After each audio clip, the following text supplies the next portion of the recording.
નમસ્કાર મિત્રો, સ્વાગત છે તમારું ડિજિટલ તાલીમ યુટ્યુબ ચેનલ પર। આજના વિડીયોમાં આપણે તમે જેમ થંબનેલ જોયું એવી રીતે કે શું 2 ડિગ્રી એકસાથે કરી શકાય, તો હા, પણ યુજીસી યુનિવર્સિટી ગ્રાન્ટ કમિશન જે યુજીસી છે એની ગાઈડલાઇન અનુસાર કેટલાક જે ગાઈડલાઇન એમણે નક્કી કરેલી છે એ ગાઈડલાઇનનું ફૂલફિલમેન્ટ થવું જોઈએ, તો તમે 2 ડિગ્રી કરી શકો છો। તો આજના વિડીયોમાં આપણે શીખીશું યુજીસીની નવી ગાઈડલાઇન શું છે, કયો કોર્સ કરી શકાય, શું માન્ય છે અને શું નથી માન્ય। સાથે સાથે આપણે જોશું અનેક ઉદાહરણો એના, જેનાથી તમને સરળતાથી ખ્યાલ આવે કે કયો કોર્સ કરી શકો તમે અને કયા કોર્સની સાથે કયો કોર્સ કરી શકાય, એ માહિતી જોઈશું। તો તમે ચેનલ પર નવા આવ્યા હોય તો સબસ્ક્રાઈબ કરી બેલ આઇકન પ્રેસ કરી ઓલ નોટિફિકેશન જરૂરથી ક્લિક કરી દેશો। તો આજના વિડીયોની શરૂઆત કરીએ છીએ। સૌથી પહેલાં આપણે જોઈએ યુનિવર્સિટી ગ્રાન્ટ્સ કમિશનનું જે 5 જૂન 2025ના રોજ જે નોટિફિકેશન આવ્યું છે, એ નોટિફિકેશનના સોર્સિસ જે છે એ અહીં લેવામાં આવ્યા છે। ઓફિશિયલ નોટિફિકેશન અહીંયા તમે જોઈ શકો છો।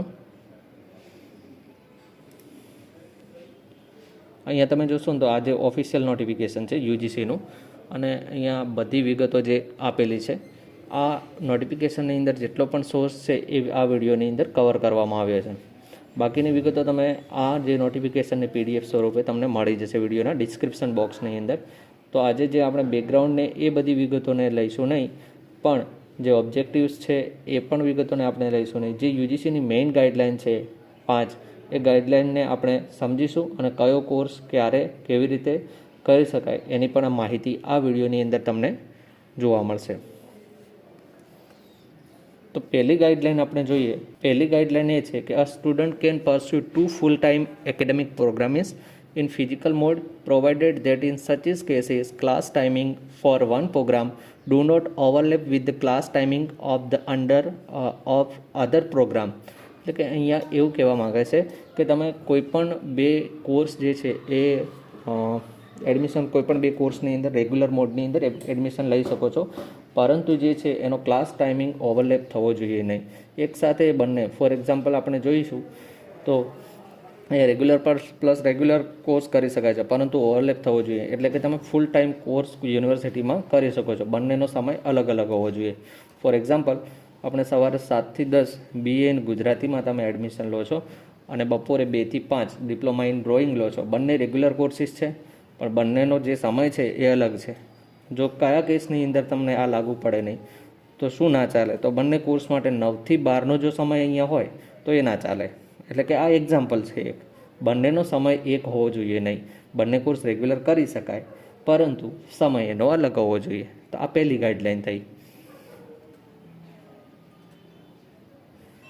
સેકન્ડ ગાઈડલાઇનની અંદર શું વાત કરી છે કે a student can pursue 2 academic programs, one in full time physical mode and another in open and distance learning, એટલે કે ODL ઓનલાઈન મોડ ઉપર કરી શકો છો।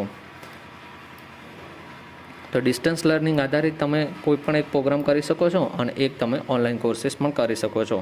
તો આ બંને સાયમલ્ટેનિયસલી ચાલે છે। તો કઈ રીતે આ છે, તો કે distance course plus distance online course પણ કરી શકાય છે।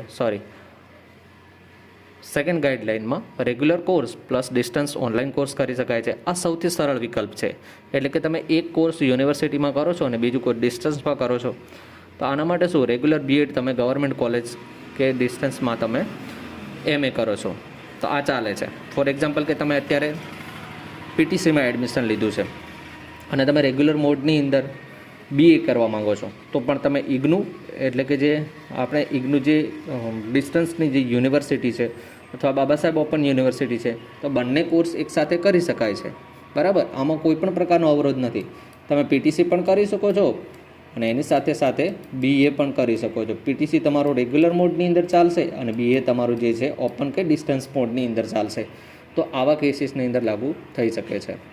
બંને કોર્સ માન્ય ગણાશે, ઓવરલેપની અહીંયા કોઈ પણ પ્રકારની જરૂર નથી। એટલે કે અહીંયા તમે રેગ્યુલર કોર્સ પ્લસ ડિસ્ટન્સ કે ઓનલાઈન કોર્સ પણ કરી શકો છો। તો આ સેકન્ડ ગાઈડલાઇનની વાત થઈ। વાત કરીએ થર્ડ ગાઈડલાઇનની। Degree or diploma programmes under ODL online mode shall be pursued with the such as HEIS which are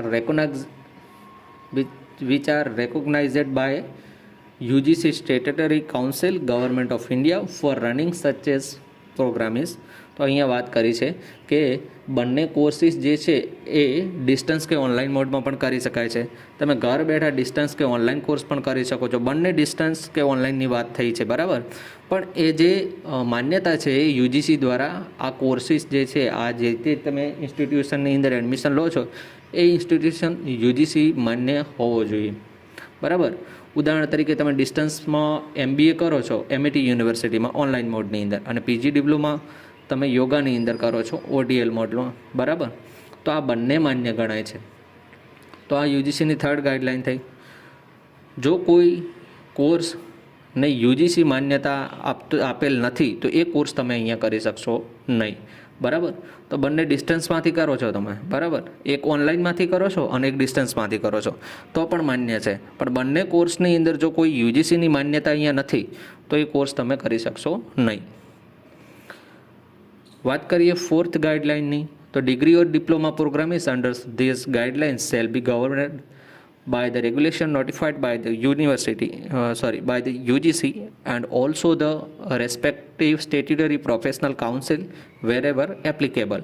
તો અહીંયા એ વાત કરી છે કે બધા કોર્સ જે હાયર એજ્યુકેશન ઇન્સ્ટિટ્યુશન છે એ UGC AICTE DDEથી માન્ય હોવા જોઈએ. તમારું ડિસ્ટન્સ કે ઓનલાઈન કોર્સ જ્યાંથી તમે કરો છો એ સંસ્થા UGC માન્યતા હોવી જોઈએ. અહીંયા તમે જોઈ શકો છો કે ઇગ્નુ છે એ ડિસ્ટન્સ મોડની અંદર માન્ય છે, બરાબર. બાબા સાહેબ ઓપન યુનિવર્સિટી છે એ પણ માન્ય છે. કોઈ લોકલ કોચિંગ સેન્ટર છે તો એ વેલિડ નથી અહીંયા, બરાબર. તો આ ફોર્થ ગાઈડલાઇનની વાત થઈ. ફિફ્થ ગાઈડલાઇનમાં એવું કીધું છે કે these guidelines shall be come into effect from the date of their notification by the UGC, provided that two academic programs pursue the simultaneously before issuing of these guidelines in accordance with UGC first degree and master degree regulation, statutes, ordinances of the university is concerned by following norms prescribed by statutory professional council and the distance education bureau of the UGC wherever applicable shall be treated as valid. The above guidelines shall be applicable only to the students pursue academic programs other than PhD programs. અહીંયા એવી વાત કરી છે કે આ જે notification છે એ notification જૂન 2025નું છે, બરાબર. તો આના પહેલાં પણ એક વાત થઈ ચૂકી છે, 2022ની અંદર આનો પ્રસ્તાવ મૂક્યો હતો. તો 2022 પછી પણ તમે જો કોઈ પણ પ્રોગ્રામ્સની અંદર એનરોલ કર્યું હશે તો પણ એ વેલિડ છે, બરાબર.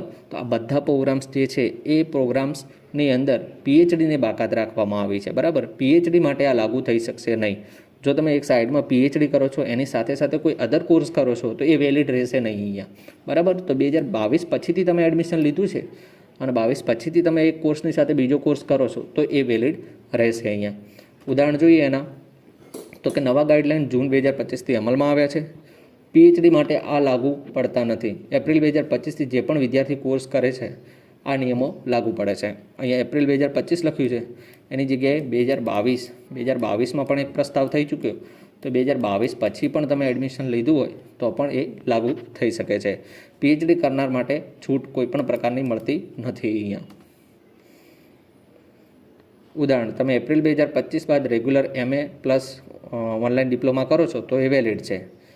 PhD પ્લસ BEd ડિસ્ટન્સમાં કરો છો તો એ માન્યતા નથી, કેમ કે અહીંયા PhD માટેની સ્પષ્ટપણે ના પાડવામાં આવે છે. PhD સાથે તમે કોઈ પણ પ્રોગ્રામ્સ કરી શકશો નહીં. 2022 પછી પણ તમે એડમિશન લીધું હશે તો પણ તમે એનરોલ આની અંદર થઈ શકો છો, તો પણ તમારી ડિગ્રી વેલિડ છે. પણ 2022 પહેલાં તમે કોઈ પણ આ રીતે કરેલ છે તો એ વેલિડ નથી. તો ઓફિશિયલ નોટિફિકેશન UGCની અંદર જે આપણે વાત કરી એ જ અહીંયા PhD માટે લાગુ પડતું નથી, બરાબર. કોઈ લોકલ કોચિંગ સેન્ટર એ વેલિડ નથી અહીંયા. શું કરી શકાય ને શું ન કરી શકાય, હવે તમને વાત અહીંયા કરીએ તો તમે કોઈ પણ 2 કોર્સ રેગ્યુલર મોડની અંદર કરી શકો છો, પણ એનો જે ટાઈમિંગ છે એ અલગ હોવો જોઈએ, બરાબર. તો તમે મોર્નિંગની શિફ્ટની અંદર BA કરો છો અને પછી આફ્ટરનૂનની અંદર આફ્ટરનૂનમાં જે શિફ્ટ છે એની અંદર કોઈ બીજો કોર્સ કરો છો તો એ વેલિડ છે, બરાબર. કોઈ ટાઈમનું ઓવરલેપ થવું જોઈએ નહીં, બરાબર. સેકન્ડ જે વાત કરીએ તો રેગ્યુલર પ્લસ ડિસ્ટન્સમાં કે ઓનલાઈનમાં પણ તમે કરી શકો છો. રેગ્યુલર સાથે ડિસ્ટન્સમાં પણ ઓનલાઈનમાં કરી શકો છો. ફોર એક્ઝામ્પલ કે તમે પીટીસી સાથે બીએ કરવા માગો છો અથવા બીએસસી કરવા માગો છો, બરાબર, તો પીટીસી તમારો રેગ્યુલર રહેશે, પ્લસ તમારે બીએ કે બીએસસી જે છે એ ડિસ્ટન્સમાં તમે કરી શકો છો, બરાબર. પીએચડી સાથે બીજો કોઈ કોર્સ થઈ શકશે નહીં. ડિસ્ટન્સ પ્લસ ડિસ્ટન્સ બંનેમાં કરી શકો છો. કોઈ પણ બે તમે કોર્સની અંદર એનરોલ કરો છો તો પણ એ માન્ય છે, બરાબર. ફોર એક્ઝામ્પલ કે તમે બાબા સાહેબ ઓપન યુનિવર્સિટીની અંદર કોઈ પણ બે કોર્સ જે કરો છો, બે કોર્સ માટે એપ્લાય કરો છો તો એ માન્ય છે. અને જે BAOU Baba Saheb open university છે એ UGC માન્ય છે. તમારા પ્રશ્નોની વાત કરીએ તો કે શું તમે regular BEd plus regular MEd કરી શકો, તો કે ના, જો સમય ક્લેશ થતો હોય તો નહીં, બાકી તમે કરી શકો, બરાબર. શું સ્વયં NPTEL પરના કોર્સ માન્ય છે? જો માન્યતા હોય તો હા, અને ઘણા ગવર્મેન્ટ જોબ માટે ઉપયોગી પણ છે. ડિસ્ટન્સ કોર્સ માટે કઈ સારી સંસ્થાઓ છે? તો IGNOU છે, બાબા સાહેબ ઓપન યુનિવર્સિટી છે, NIOS છે, બરાબર, સ્વયં છે. તો આ બધા પ્રશ્નો, એના સિવાય પણ તમને કોઈ પ્રશ્ન હોય તો તમે કોમેન્ટ બોક્સની અંદર જરૂરથી જણાવશો. હું એનો આન્સર આપવાનો પૂરેપૂરો પ્રયત્ન કરીશ. Thanks for watching. અને જો તમે ચેનલ પર નવા આવે તો સબસ્ક્રાઈબ કરી બેલ આઇકન પ્રેસ કરી ઓલ નોટિફિકેશન જરૂરથી ક્લિક કરી દેશો. તો આજના વિડીયોની અંદર આટલું જ. મળીએ બીજા વિડીયોની અંદર. Till then keep learning and keep exploring.